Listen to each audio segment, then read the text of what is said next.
Hello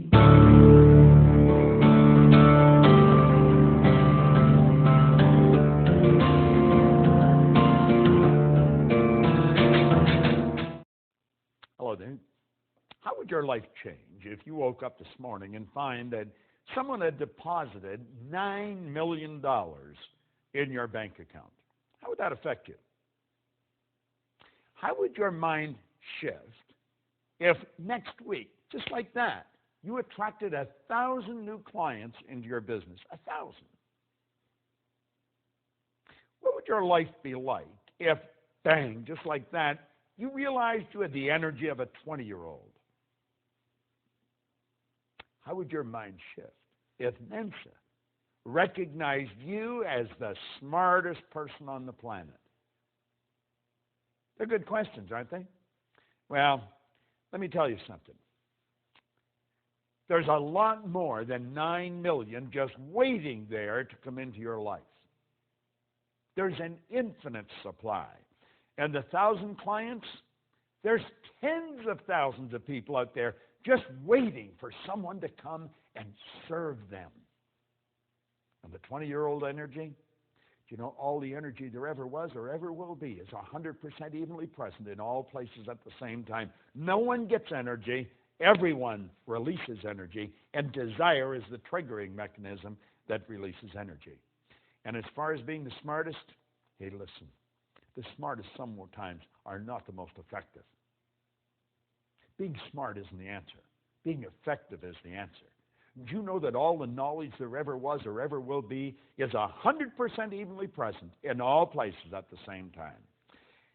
I'm Bob Proctor, and I want to talk to you about the law of supply as we're going through and giving you an overview in this video series of the laws, those 11 lost laws.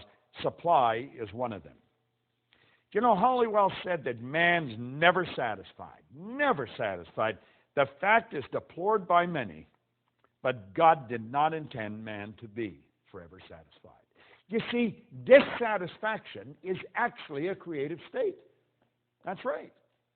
There's a lot of people that mix up satisfaction and happiness. You can be very happy and very dissatisfied. I am never satisfied with the results that we get in our company, any of the companies that we have. I'm happy with them, but never satisfied. See, dissatisfaction is a creative state. Yeah, it was dissatisfaction that led to the incandescent light. Edison just got sick and tired of dealing with a wax candle or a kerosene lamp. You see? Yeah, it was dissatisfaction that led the Wright brothers to introduce us to a brand new kingdom. Yeah, it was dissatisfaction that took Edward Hillary right to the top of the world. It was dissatisfaction that caused John Kennedy to make a statement that we would be on the moon in this decade. He said that way back in the 60s. Now, I hope you are dissatisfied. And if you're not, well, I'm going to say a quiet prayer for you. See, we believe, therefore, that it is right and good for people to seek to gratify all pure desires and ambitions.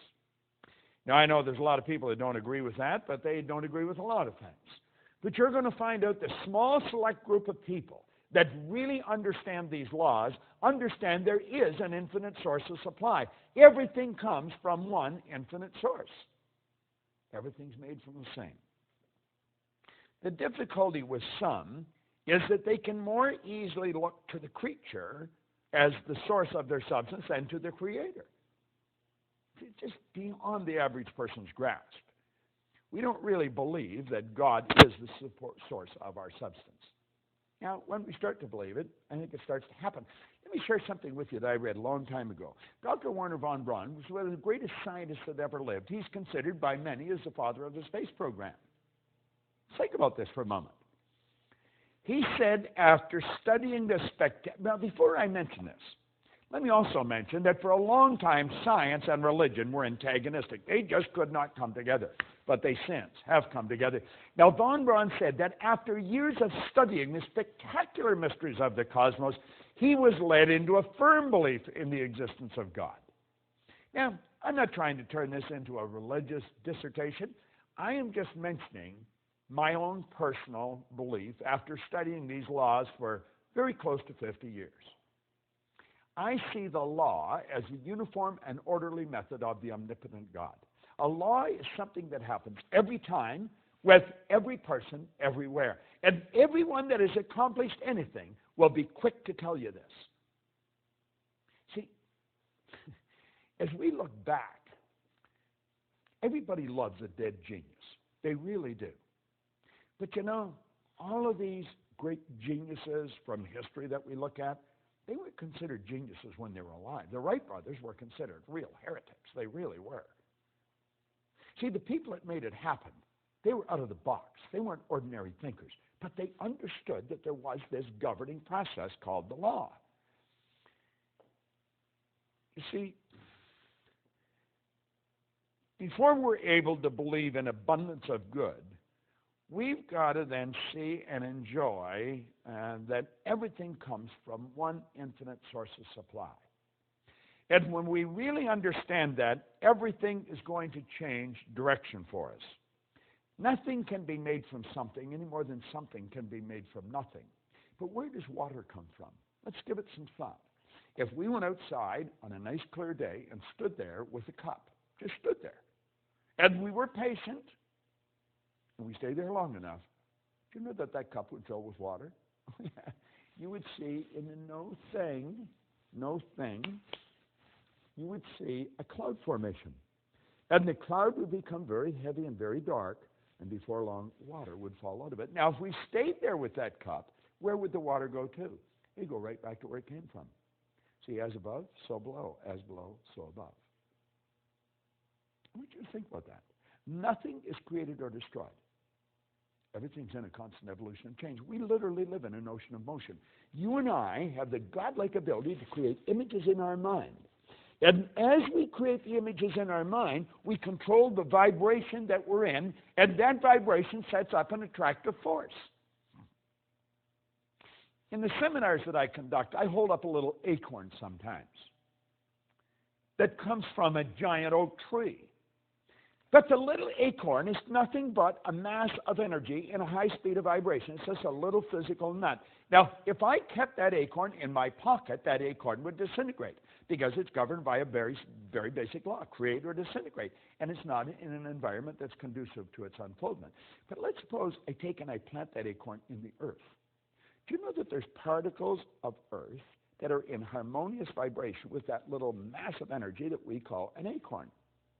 See, if you looked at the acorn through a microscope, it's not solid. It's just a little mass of energy that's dancing. Let me digress for a moment. Let's suppose I took 2 drops of water on a glass-top table and I pushed them together until they touched. Then I'd have 1 drop, wouldn't I? I'd have a bigger drop. Let's suppose I put another drop and I push it together. What do you think the odds are of me separating that one little drop, one little puddle, I guess I could say, back into the same 3 little mass of molecules, the same 3 dots? You know it's not going to happen. You know, what God hath joined together gives it new meaning, doesn't it? Well, you see, there's particles of energy that's jammed right up against the acorn in the earth that don't vibrate in harmony with the acorn. But there's particles of energy that do vibrate in harmony with the acorn, and the acorn's like a magnetic force, and if you could see it with the naked eye, you would see little particles of energy marching just like obedient soldiers right towards the acorn. And as they touch the acorn like that, like the 2 drops of water, they become one with the acorn. And this process is continuous. It's continuous. And the only particles of energy that the acorn can attract are the particles that vibrate in harmony with it. They're on frequency. And the acorn keeps attracting and keeps expanding. And the shoots come out of the bottom, and it breaks through the earth, and it attracts from the atmosphere as well as from the earth. And before long, you'll see a giant oak tree. All by attraction. It's all energy moving. There's one source of supply, just one. Well, you know that you are attracting to you right now from an infinite source. Now, if you're holding thoughts of lack and limitation, that's what you're going to attract. The universe, by law, can only give you what you put in the order for. What are you putting in the order for? We talked in a previous video about thinking. There's a law of thinking. Well, as you think, you attract. So think about it.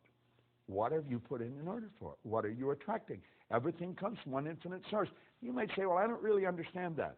Then just take my word for it, because I do understand it. And if you study it for a while, you're going to start to understand it. Like Solomon said, in all you're getting, get understanding. Well, let's understand where everything does come from. There's no lack. There's no limitation. As long as you live through your sensory factors and just go by what you see, then there will be lack and limitation, because you're dealing with a very limited view. But when you start dealing with God's eye view, you see things from a much higher level. There's no lack and no limitation. And understand this, what you think you attract, and you attract from one infinite source of supply. Study this law of supply. It's a phenomenal law, and it works for every person, every time, everywhere. This is Bob Proctor, and thank you.